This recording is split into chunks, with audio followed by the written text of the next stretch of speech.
So today, ito na yung pinaka-aantay kong concert ng Planetshakers.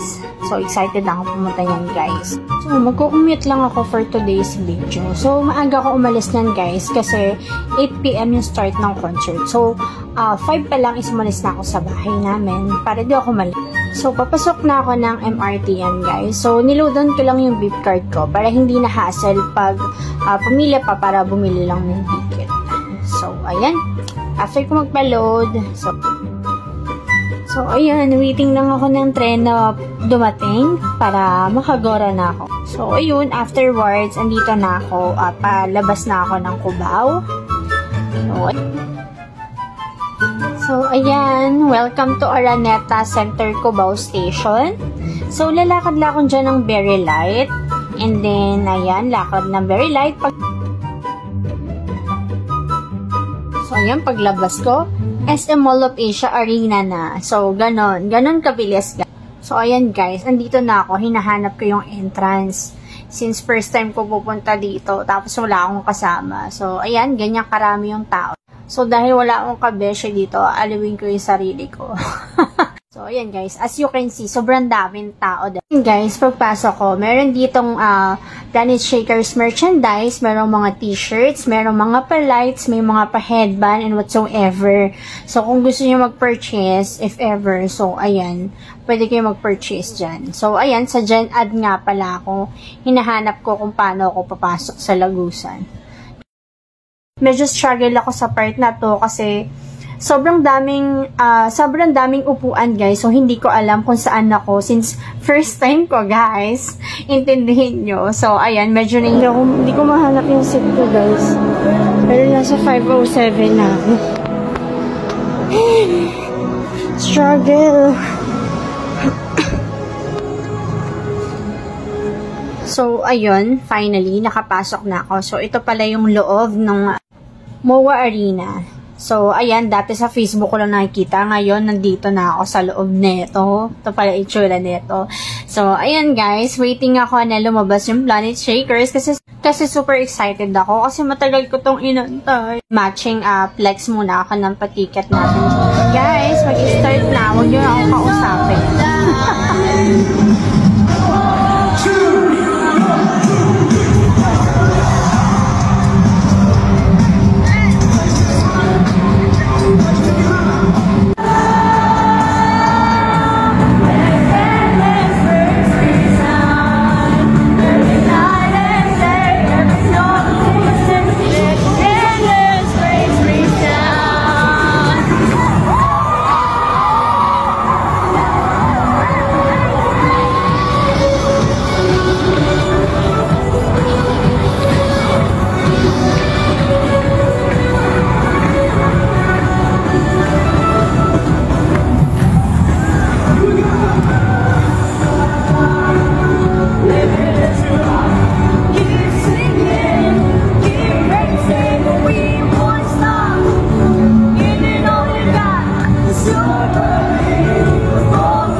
ayan, dito na nag-end yung concert ng Planet Shaker. So, super worth it niya, guys. So, next time, and I pray to God, sana next time malapit na ako sa stage. So, ayan, magbubook na lang ako ng joyride pa uwi. Thank you kay Kuya dahil nakauwi ako ng safe. Bye-bye!